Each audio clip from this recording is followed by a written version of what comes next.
Coming to you from the Lydia Media Studios in the heart of Lewiston, Auburn, it's Lydia's Lunch Bunch, LA's afternoon morning show with Mark and Sara. We're covering news and events in the greater LA area and talking to the people making a difference in our community. Feel free to share your comments, questions, or suggestions via email at podcast@lydiamediallc.com. And today's show is brought to you by Roopers Beverage and Redemption. When it comes to beer, wine, and spirits, don't botch it, squatch it. Sorry. I missed my cue. I was too busy, getting dancing and excited about how you shouldn't botch it, but you should squatch it. Watch it. At 4 locations in Lewiston, Auburn, and Oxford. You can learn more at roopersbeverage.com. And remember, the party starts at Roopers. Sara looked at me when I missed my cue. Sara looked at me like a third grade teacher looks at a student who's acting up. Is it because I was looking at you over my glasses? It's all good. And Ruper's playing an especially big part in today's episode because our guest is Orono Brewing's Wicked Maine Blueberry Ale. And what a lovely guest it is. It sure is. So quiet and shy, but I have a feeling we'll bring it out of its shell. That's right. We're getting ready to crack it open here in just a sec. It looks beautiful. Yeah. It's a pretty can. But before we get to all that, let's take a look at some headlines for Tuesday, August 26th. After 72 years in business, Luigi's Pizzeria in Lewiston will be closing permanently. The owner cited significant and unexpected costs, compliance challenges, and a gradual decline in customer visits. The announcement was posted yesterday on the restaurant's Facebook page. The city of Lewiston is inviting residents to share their thoughts on the search for its next chief of police at tonight's community input session. The event will take place at 6 p.m. at City Hall, 27 Pine Street. It will also be live streamed on the city's YouTube channel. Auburn Public Works has closed Garfield Road from Stevens Mills Road to Perkins Ridge Road to replace a cross culvert near 596 Garfield. Drivers should seek an alternate route until the work is completed. And a new story walk has been installed at the Auburn Riverwalk. Halfway Wild is by Maine children's author Laura Freudig with award-winning illustrator Kevin Barry. The poetic and playful picture book investigates feelings, emotions, and imagination, exploring the connections we have with the animals around and within us. Rain or shine, it's all okay. Grab your uke and start the day. You don't need perfect skies above. Hey, just a song and a little love. The weather looks amazing today. Blue skies and sunshine with a high of 74 and a low of 59. A mixture of sun and clouds tomorrow with a high of 72 and a low of 53.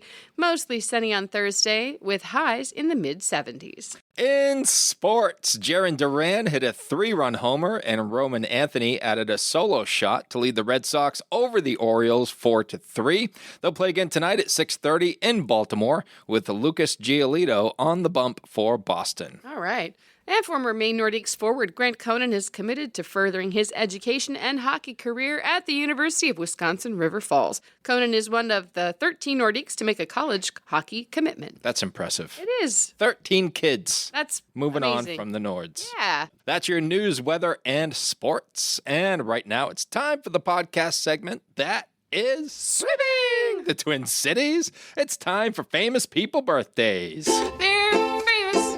It's their birthdays. It's famous people birthdays. It's famous people birthdays. Let's take a look at FPBs for August the 26th, shall we? We can certainly do that. All right. Yeah. Let's do it then. Mm-hmm. We're going to start off with actor and comedian John Mulaney, 43 years old today. Yeah. One of your faves, right? He is one of my favorite comedians. Yeah. He's very funny. He has some really good stand-up specials, probably on the Netflix, I'm guessing. On the Netflix. On the Yep. Netflix. Yep. Also a Saturday Night Live alum. He was right. there as a writer from 2008 to 2013. Mm-hmm. And he wrote the Stefan character for Bill Hader. Oh, he did? Right? I didn't know that. Yeah, that's a great one.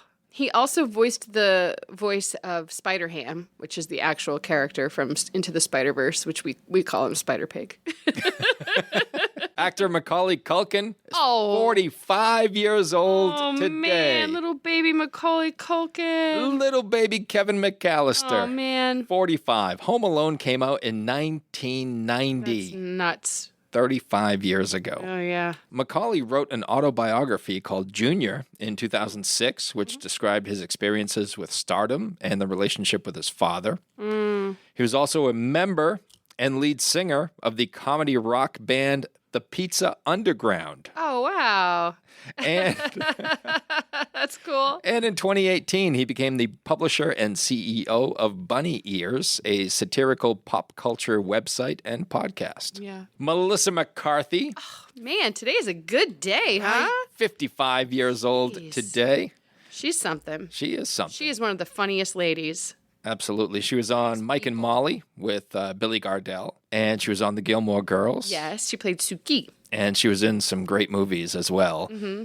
Bridesmaids. I remember her from Bridesmaids in 2011. Yeah, she received an Academy Award nomination for Best Supporting Actress for Bridesmaids. Oh. And my favorite movie that she's in? What's that? It's the Ghostbusters movie with Kristen Wiig. She's so funny in that. So funny. Yeah. And she also has a star on the Hollywood Walk of Fame. Well, good for her. Look at her. Yeah. And rounding out FPBs for August the 26th is the lead singer for the band Garbage, Shirley Manson, who is referred to as the godmother of rock. Okay. Yeah, she's phenomenal. All right, Shirley. Her accolades include nominations for 2 Brit Awards and 7 Grammy Awards. Oh. She did a duet that is on YouTube, a duet with Chrissie Hynde of the Pretenders. Oh. Chrissie was one of her heroes growing up. I bet that's really good. Yeah, it's incredible. So yeah, check that out if you're a fan of that type of music. And happy birthday, Shirley, and everybody else on our FPB list. Oh, it's a good list. Sure. Yeah. Now it's time for some OTDs. It happened on this day.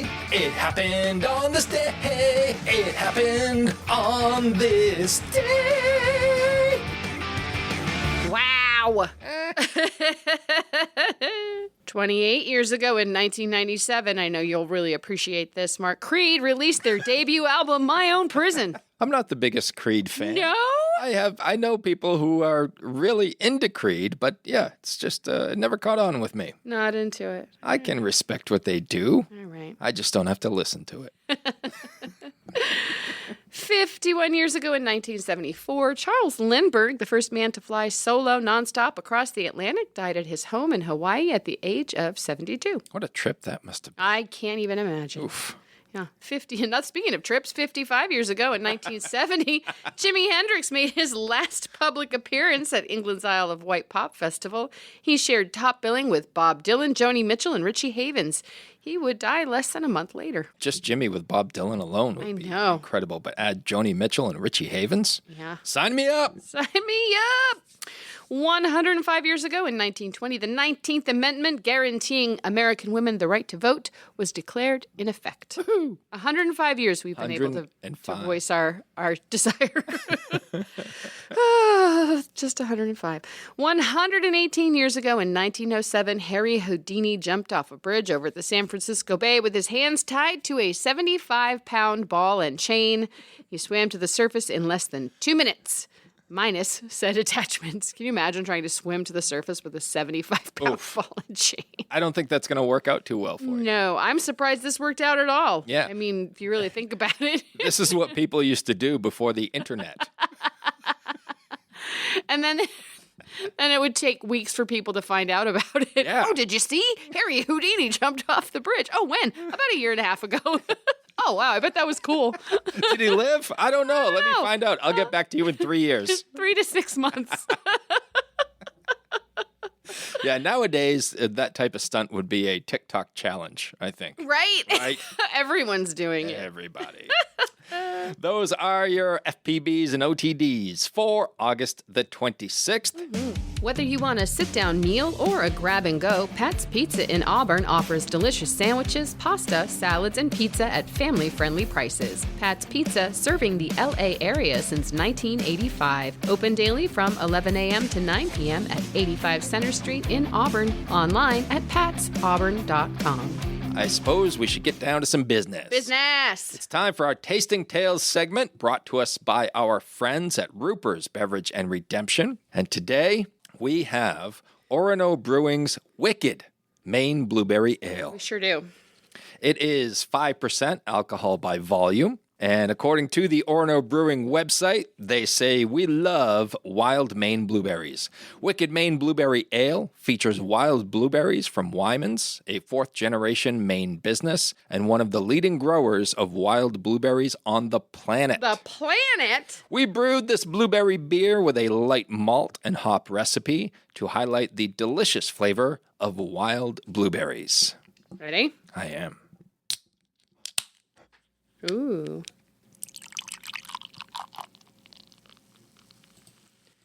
Wow, that's pretty. It's a little hazy. It's just the two of us, so Mark and I are both having a full glass of beer this morning. Probably going to kick the can, too. Yeah, we're just going to split her. Just the two of us. We can make a difference. Oh, my goodness, that is smells a amazing. wonderful bouquet. Yeah, cheers to that. Cheers. Oh, that is a delicious blueberry ale. It is. That is breakfast in a glass. And you had a hard time this morning with breakfast, so Yeah, I woke up late, but I woke up really hungry. yeah. And so I didn't have time to eat breakfast, so I scarfed half a banana and I made a quick protein drink here that I didn't get far into. So we'll see how this 5% hits today. So with your banana Yeah. and this blueberry ale, you're just about having a fruit salad for I'm breakfast. having fruit salad for breakfast. Yeah. And you're big on the blueberries. I'm big on the blueberries. I said to you before we started, I pretty much have Wyman's blueberries every day or every other day because I buy their bags of frozen blueberries and I put them in my pancakes. I make protein pancakes and I put them in that. I put them in my yogurt. I put them in my cottage cheese. I put them in my smoothies. I put Wyman's blueberries in everything. They're full of antioxidants, right? Blueberries are supposed to be really good for you. Yeah. Yeah. And didn't you used to harvest blueberries as a kid? I did. Back on the Yes, farm? Back on the farm. After the taters were all placed in the buckets? Before the taters. Oh, before the taters. Yeah. The blueberry barrens go red right around now, actually. Well, like early August, late July, I guess. And we rake right into the end of August. And you rake blueberries. Like there's two types of blueberries. There's high bush blueberries, which are mostly grown in the southern parts of the world, and then like New Jersey. And then and then there's the low bush kind that grow in blueberry barrens like we have here. When you go like up to Washington County or like the east coast of Maine, you'll see this time of year the barrens turn red. But before that, they're blue with the blueberries. And you go through with a rake and you just like swoop the rake through and then it pulls all the berries off the plants and then you shuffle them into flats and haul them around. a whole thing. I grew up doing hard labor, Mark. It sounds like it. My It's just goodness. like- You must be grateful to come in and podcast every I'm morning. happy to sit. Yeah. I'm happy to sit. Are you kidding? I've had some really hard jobs in my life. And we start doing this when we're kids. Right. Like, I told you we picked blueberries around the same time we started picking potatoes. There's less equipment actually. So little kids will be out there in the field with their moms like raking blueberries at like the age of 5. Like Wow. yeah. Maine's a weird place. Yes. Don't know if a whole lot of other places where kids are involved in the agricultural part. Well, you were way up economy. north too, so no one's really Right. paying attention. No, that is true. there. We were driving trucks in the potato fields at like 10, so nobody cared. Did you get to drive any of the farm equipment around, like the tractors and such? Not during work, but yes. Okay. Like we weren't allowed to drive the trucks like while we were working because I'm sure that would have been bad, but we snuck the trucks and the tractors. It would have ended badly. Yeah. So the way it is up there, mostly like they're family-owned farms, and so you would know one of the kids of the farmer. So if you knew one of the kids from the farmer, you would just like sneak in and it'd steal the truck with you. Oh, cool. Drive around the fields. Right on. Yep, Mark Humphrey took me for a bunch of rides through the potato fields. Yep. Oh, little baby Sara. Yeah. Going through the tater fields. Yep. It's International Dog Day today, Oh, Sara. I got to post a picture of my pooch. Right? He's the cutest. Donkey needs his props. I feel like I saw a picture that you posted of Nugget yesterday. Sherry posted that. Oh, yeah. And that was Amber. It was Amber. Nugget is in the background. And I just noticed Looking that. mad? No, he's laying down with his back to us. Oh. And it looks like his backyard is about to fall off the piece of furniture he's on. His backyard. That's what we call it at the Turcotte household. This little tushy. Oh, boy. So for International Dog Day, they did a poll, and they found that 45% of Americans have a dog, 32% have cats, Yeah. and the poll found that medium dogs are our favorite. Mm-hmm. And medium dogs are described as anywhere from 26 to 54 pounds. All right. I think all three of our dogs, well, Nugget maybe. Nugget is a little small below that. dog, but he's working on it. Is he trying to build a little junk in the trunk? He's working on his winter weight. Get a little chonk on? Yeah. Yeah. Duncan's 44 pounds. 44, Yeah. 45 on his heavy days. He's a solid medium. He is a solid medium. He's also a solid dog. There's is. not an ounce of fat on him. He is just He's a tank. He looks like he's spent every day of his life in the gym.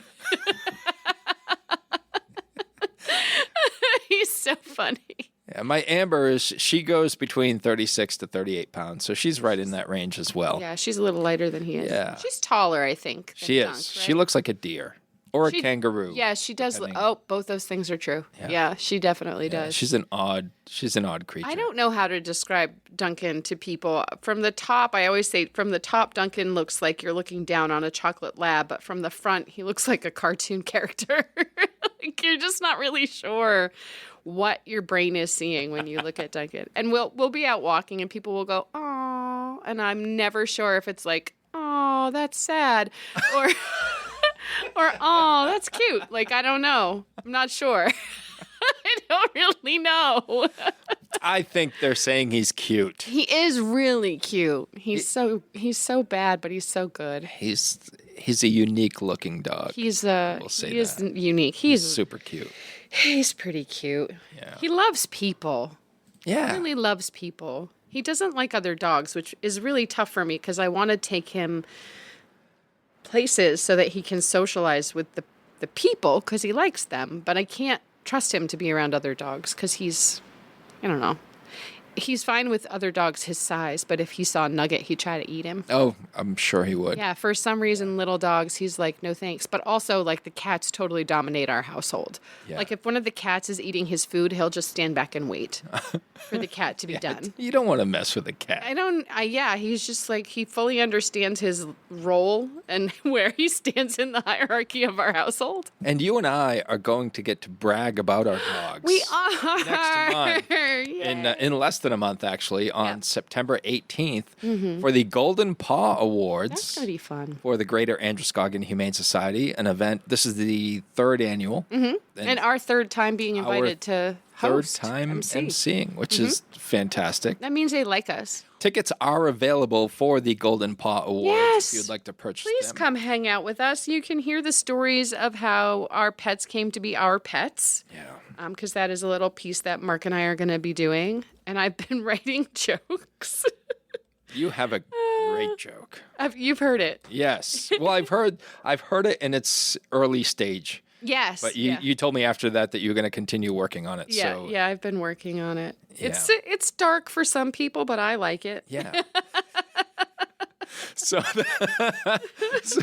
that's the mind of a comedian, though. Right. You know? Right. You make light of those things. Absolutely. The 2025 Golden Paw Awards, as we mentioned, Thursday, September 18th at the Royal Oak Room, which is Beautiful venue. incredible venue. We're so lucky to have a place like that right in the heart of downtown Lewiston. Like I would bet if you found 5 people on the street and said, "Do you know where the Royal Oak Room is?" they would all be like, "Mm-mm. I agree. What are you talking about?" Yeah. And it's just so gorgeous. And then you show them, and they're like, "Oh my God, where has this been?" Where has this been my whole life? And we're like, right here on at 1 Bates Street. Bates Street. Delicious dinner will be served by Grazi to Go. Oh man. Who are back for their 3rd straight year. Yeah. Right?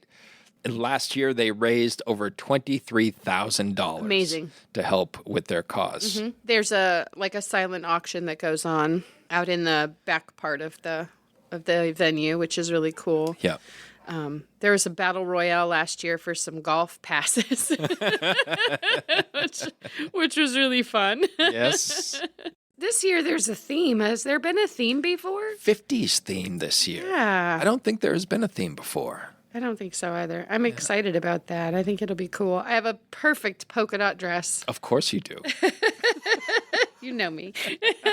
What do I need to wear? Like a zoot suit? Were those big in the 50s? I think you need to dress like Danny Zuko from Greece. Oh I feel like that would be like just slick your hair back, get a white t-shirt and jeans, some Converse sneakers, and a black leather jacket.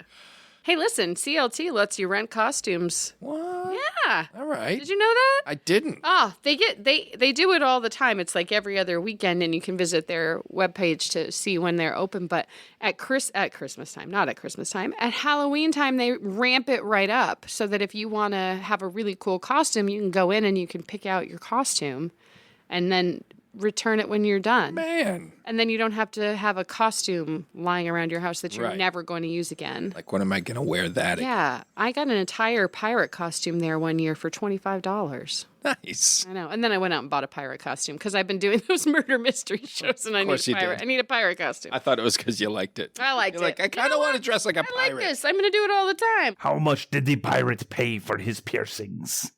A buccaneer. Sarah, have you ever been to the Disney? I have. You have? I have. How long ago? So it would have been 2007. That's a long time ago. Almost 20 years, 18 years. That's just about the time we went. Oh, with the really? kids. Yeah, I think the So- kids were like 5 and 7 when we went. That makes sounds sense. about Leo was right. just about 4 Yeah. when we took him, and he had a blast. I had a blast. It was really fun. Yeah, so we did 9 days in Orlando, not at Disney. We only did 1 day at Disney. Oh, gotcha. And I was not a fan of going to Disney at all. No? No, I'm not really into Disney all that much. That was But we did basically- because it was on the agenda. That's all we did. We were there for 5 days, and that was all we did every day. We did a new park. Yeah. Yep. We went to Gatorland. We Cool. went to SeaWorld, Universal Studios. Yeah, we did a bunch of stuff. Our days were always full, but we agreed on 1 day at Disney. And for me, it was the worst part of the trip. Oh, no. I have issues with Disney. I have issues with every ride ending in a gift shop. I have issues with there being absolutely zero navigational assistance around the park. Yeah. Did you notice that when you went? No. There are no signs leading you anywhere. That's interesting. They How did just I not want you notice? to wander because chances are you'll end up in a gift shop, wander into a gift shop. right? I don't remember that. I don't. looked. I don't remember. And we got one of those fast passes. Yeah. We got one for Space Mountain. The kids were so excited. Yeah. I'm like, we're gonna zoom right through the line. We're gonna get on Space Mountain. It's gonna be the best. We arrive at Space Mountain. We get to the front of the line with our fast pass that we paid extra for, and Space Mountain was broken.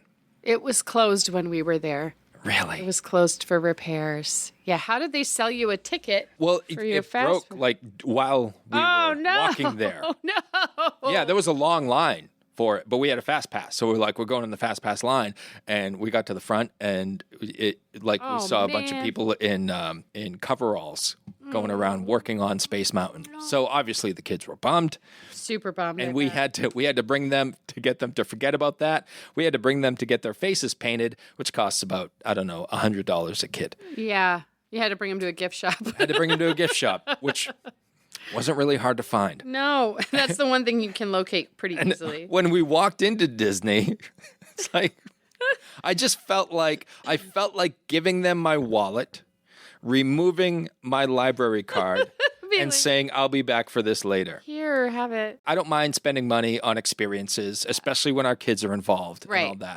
Right. But for me, Disney was just over the top. I mean, it was like $12 for a hot dog. Stop. Yeah, everything was Just really stop super it. expensive. Stop it, Disney. Yeah. And I found, because the park had no navigational assistance, I found the quickest way to exit Disney. What you do is you gather your family together. You stand in a well-populated area. and you scream at the top of your lungs, "We are out of money." And then someone in a golf cart will come whisk you away to the parking lot. And they'll take you back where you belong. Thank you for whatever you spent at Disney. So good. And wish you a good day. Yeah. I am 100% certain and comfortable knowing that I am in the minority here because I know a lot of people love Disney. A lot of people plan their lives around a visit to Disney. My boss will go for the weekend. Yeah. That's how much he loves it. Yeah. He's a former cast member. Oh. So he used to work there. Our experience was very fun. My favorite part was Epcot Center. And I don't know. So the other piece of this little puzzle is that we did not pay for our trip to Disney. That's a game changer. That's a game changer. We paid for any souvenirs or things that we wanted to bring home from Disney for ourselves. But as far as Leo was concerned, his grandparents paid for anything. If you pointed at it, they bought it. Yeah. Like it didn't matter what it was or how much it cost. So our experience, and we've had this conversation, was a very different experience from yours, where it was like, sky's the limit, do what you want. So, that's different. I would not go back there if it was paid for. I think I would go back. I think as an adult with no children, I think it would be really fun to go back because there was a lot, like carting around the kids. There was like, well, we're hungry. Well, we just had an opportunity to eat the snacks that we brought from home. And now you want this giant popsicle from the Nemo. Yeah. Like I get that part of that. But I think bringing it as adults, bringing your adult child might be actually a lot of fun. It probably would. Yeah, to revisit those things. And the kids were great there. The kids were so well behaved. Even in the lines, some lines were an hour-long wait. Yeah. But we've done Busch Gardens, which was phenomenal. We've done Hershey Park, which was great. Oh, that's cool. I did Hershey Park in high school. I love doing that stuff. But for some reason, and I admittedly went into Disney not wanting to go because I researched it. Yeah. And you had a bad attitude. I didn't. I put on my best face for the kids and the family. Yeah. But internally, I'm like, come on, Mickey, cut me some slack. Can I just get something for free? I didn't want anything for free. Like, I know when you're being taken advantage of. Yeah. And that's what I felt from the moment we got there until we left, is that's the goal. Yeah. Is they're going to take advantage of you, take every red cent they can, and if you tell them that you're out of money, they'll let you go. they will escort you to the parking lot. You're released from this because prison. you are no longer of any use to them. So, that aside. Yeah. What other ways can you get kicked out of Disney? I have 5 fashion rules that could get you kicked out of Disney parks. I just can't even imagine what that could be. I feel like when I was there, people were practically wearing bags. Like, really? Yeah, not. So working in the footwear industry, the biggest thing I noticed is the shoes that people were wearing. And I kept thinking to myself, your feet are going to hurt at the end of the day. Why are you wearing flip-flops? Why are you wearing a shoe that has zero support in it? Yeah. To wander this some sandals. Miles and miles of tar. Here is fashion rule number 1. Okay. That could get you kicked out of Disney. Okay. Offensive tattoos. I If you have ink that could be seen as vulgar or inappropriate, you'll need to cover it up before entering the park. So things that are racist or explicit. Yes. Yeah. Yes. Got it. Right. So my bear tattoo isn't you're problematic. Fine with your bear tattoo. Unless it said F you over it, right? That too, yeah. Okay. That might get you escorted. Or, just cover it up. Yeah, they'll come over and Gotcha. ask you to. I don't know how they'd enforce that, but they'd be happy to sell you a long sleeve shirt for $150. Sure. Number 4, scary or offensive clothing. Like anything that might frighten children or clash with Disney's family-oriented vibe is banned. Goths like to go to Disney too. They do. And that includes horror costumes or shocking graphics.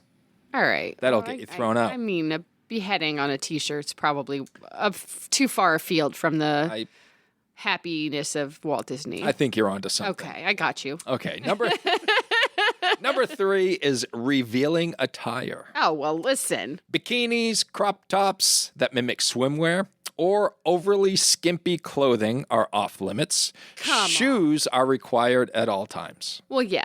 Yeah. Yeah. That makes sense. I mean, I saw people dressed scantily. Yeah. And I think, like you've said, it's tough to enforce. Yeah. And who is enforcing it? I think these are just like guidelines they're hoping that people follow. I guess. Maybe. I mean, I don't really want to show up at a place where there's lots and lots of children in a bikini. I mean, I feel uncomfortable sometimes at the beach. I don't know that I'd want to go to the Magic Kingdom in my swimsuit. Right. Number 2, outfits with long trains or dragging fabric.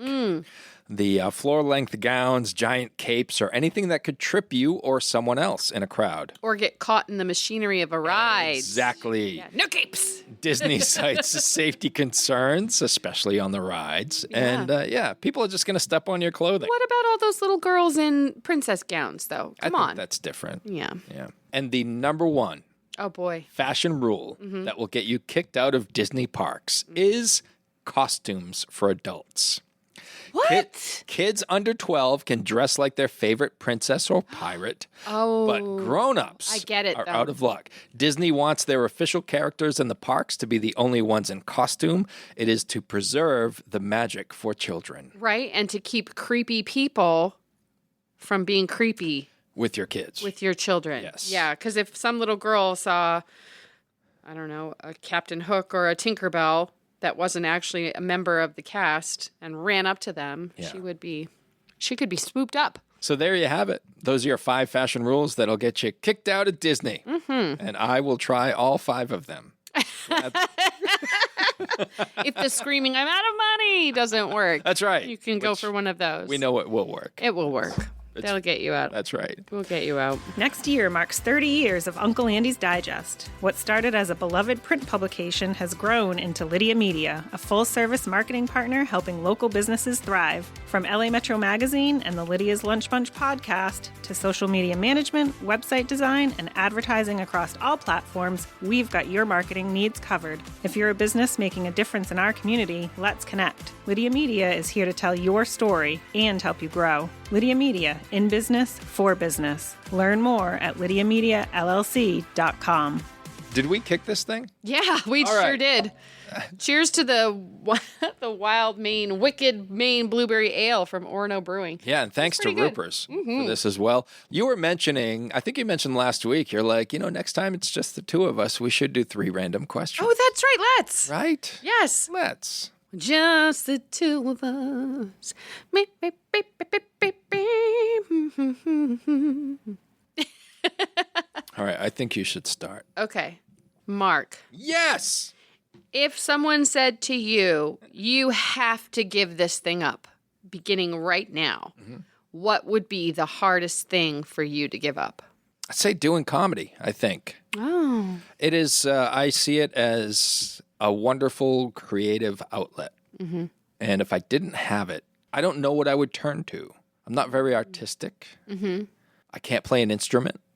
I can't do a lot of things. But I can tell a joke. I think you underestimate your skill level, but okay. Well, that's what came to mind. Yes. Yeah. Yeah. And I see your reasoning. That makes sense. Yeah. Yeah, I need that creative outlet. Sarah, which celebrity would you choose for your best friend? Tom Hanks. Tom I Hanks. want to be best friends with Tom Hanks. What is it about the Tom I Hanks? don't know. You don't He's know. been ever present in my entire life. Okay. That's the thing about Tom Hanks is like growing up, he was probably in almost every movie that is like burned into my childhood memory. So like right from the beginning, Joe versus the Volcano, The Burbs, like he's been in a significant movie in every stage of my life. Okay. Right? Like Forrest Gump, Castaway, You've Got Mail, Sleepless in Seattle. Those were all like pivotal Yeah. points in my life. And I think I just have a strong affection for him. All right. And I think he would be a good hang because I think he's really funny, but also very down to earth. And he also seems like somebody who would be down to get into a little mischief.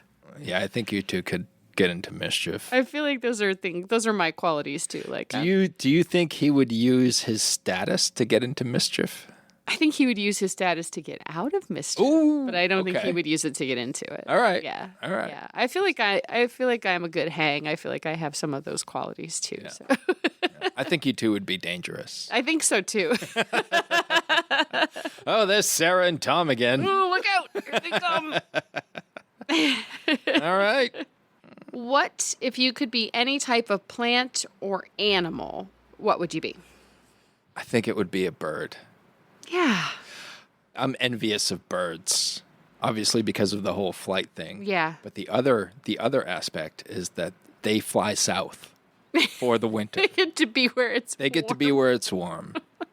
You know, anyone who listens to this show knows that I'm not a huge fan of winter. Yeah. I don't do any winter activities, and I Yeah. have no use for the cold or the snow. Mhm. So driving in the winter sucks. Yeah. You know, Shoveling snow. Shoveling snow sucks. worst. Snow blowing. Yeah. Walking on ice. Yeah. You know, pipes freezing. That whole thing. Yep. So yeah, I just have no use for it. Are you a spiritual person? Yes, but it's hard to identify in what way. We've had this conversation a little bit before where I kind of believe in the idea of like a greater connectivity happening out in the universe, but I also firmly believe you make your own destiny. So it's kind of like it's a weird juxtaposition of like, yes, things Yeah. do seem to be out of our hands, but also like you control what happens to you. Right. I remember you talked yourself out of it. Yeah. Someday. Yeah. And that's where I'm at Yeah. still, right? Yeah. Like you can see, like, I don't really know. I grew up, believing in a religion, Yeah. believing in a faith. And I think that like indoctrination into religion is something that is very difficult for people to shake, especially when it was actually a very positive experience in my lifetime. But as you become an adult, it's hard to like rationalize how all of that is actually true. Like, how can that be true? Right. So I don't know. Yeah, I feel a connectivity to the earth. I feel a Yep. connectivity to nature. So in that way, I think that I am spiritual. But I don't know that it goes too far beyond that. Yeah, I would agree. I think if you were to worship anything, it would probably be the sun. Yeah. Right. Yes. Yeah. Raw. That's a good question. Let's see. All right. here. Final round. Yeah. This is a good one because I feel like we've asked this before, but it could potentially change. If you could invite 3 people to dinner, living or dead, who would you invite? George Carlin, and we'd have 2 empty chairs. It's just be you and George Carlin. So You don't want to invite J-Lo? Or Abraham Lincoln? no, I will. Let's see. Yeah. I would also like to have a conversation with Buck O'Neill. Uh-huh. And for those not familiar, Buck played baseball in the Negro Leagues in the 1930s and 40s. And he was also featured on the Ken Burns documentary Baseball. Okay. And that's where he gained his stardom because he completely overtook that series. Yeah. Is he living or is he? He is not. Yeah. No, he died a few years ago. But he was just an incredible human. I think probably 30% of our conversation would be about baseball. And the other 70 would be his outlook on life. Because I read a couple of books on Buck, and he was just an incredible human being. I think George would appreciate that. I think they'd get along. I bet they'd get along, yeah. They would get along swimmingly. And let's see, who would be maybe Dee Dee Ramone Oh. from the Ramones. I feel like that would be a good hang. The godfather of punk music, Yeah. Dee Dee Ramone. There you go. That would be a fun dinner party. It would be a lot of fun. What would you order for food? Oh man, it'd have to be pizza. We're I keeping knew it you were gonna simple. say pizza. Yeah. Well, Dee Dee is a New York City kid. Oh, So he's going he to want knows some pizza. pizza. And I'm George Carlin as well. He grew up in New York Yeah. City. Got to have some pizza. Oh, maybe I'll get some pizza for lunch today. Yeah. I don't know what Buck likes, but I hope it's pizza. I bet it's pizza. Oh, man. All right. Now that we're being all introspective, Okay. Sarah, tell me the three favorite things about yourself. This is a hard question. I know. It's a tough one. I'm so critical. I think something I like about myself is that I make people comfortable. that's a good quality to have. I make people feel comfortable.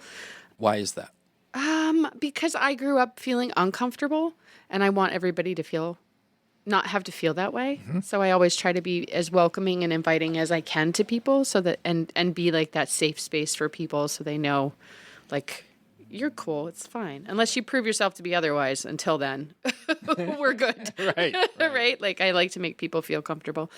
I think my ability to shake stuff off and just, I mean, some people would call it dissociation, but I think my ability to shake things off and just be like, okay, well, this happened. What are we going to do next? Or how are we going to get past it? Or what are we going to do to get through it? Or are we just going to like put it away until we have time to deal with it? I think that's a really good quality. Sure is. Are you familiar with Stoicism? Yes. Yeah. So that's a big part of that. Yeah. Marcus Aurelius. Yeah. Yep. We cannot control what happens, but we can control how we react. Absolutely. Yeah. That's a game changer. Once you figure that out, I think it gives you all the power in the world. Yeah. I've been gifted recently for my birthday, Mel Robbins' book, Let Them, which I had never read, but had heard like bits and pieces of it, and people have been talking with me about it. And that's a concept that I've long been working on. Is just, if somebody doesn't like you, that's not you. Just let them not like you. Yep. But also on the flip side of that, if somebody is having great experiences or doing things that you wish that you could do, or, you know, making advancements in ways that you wish that you had gotten to, there's no sense in being resentful of them. Just let them. Yep. Let them have that. Why shouldn't they have that also? Like, you holding on to that feeling of resentment or jealousy or all of that, it doesn't do you any good either. So just let them. Let them have it. Yep. I like that. And let's see, a third thing about me that I like. I like how good I am at cooking. That's I like that about me. Valuable skill. I like that about me. Yeah. I like that. I like it when people say, I've never had anything that you've made that wasn't good. That makes me feel really good. So, how did you learn how to cook? Working in kitchens. Yep. Working in kitchens, and I learned a lot about food from my mother-in-law and my father-in-law. They're both excellent cooks, and I learned a lot from them. I learned a lot about food from them, and how you can use food to, I don't know how, like, to change an experience for somebody. Like, whether that's a food you order or a food you make or whatever, like, just like having good food and good ingredients can change the entire mood of a room. Like, maybe you're having a day, right? But somebody makes you something so delicious that you sit down and you eat it and you just feel loved. Yeah. And it's like, oh, you can do that with food. Like, I didn't know that was a thing. Like, I think I went through a lot of my life using food to survive and not as enjoyment. And like, once I figured out that it could be more than that, it was like a game changer. Good stuff. So being able to cook is a good quality. Absolutely. Yeah. Well, that is going to do it for us, folks. Sarah's got to get off to her real job. I got to go do work. Right. So many orders to write. Holy moly. We hope you enjoyed a little inside look at the hosts of Lydia's Lunch Bunch. Yeah, that was a fun game. I'm glad we did that. Yeah. And I really enjoyed this. Wicked Maine Blueberry Ale. That was very Orono good. Brewing. Orono Thank Brewing. you very much. And Roopers, thank you very much. Absolutely. Thanks to Roopers Beverage and Redemption for sponsoring today's episode. And if you'd like to be part of the Lydia's Lunch Bunch advertising family, reach out to Pam Ashby via email at pam@lydiamediallc.com. Yes. Have a great day. And remember, don't bite your cat. And I will say, I have bitten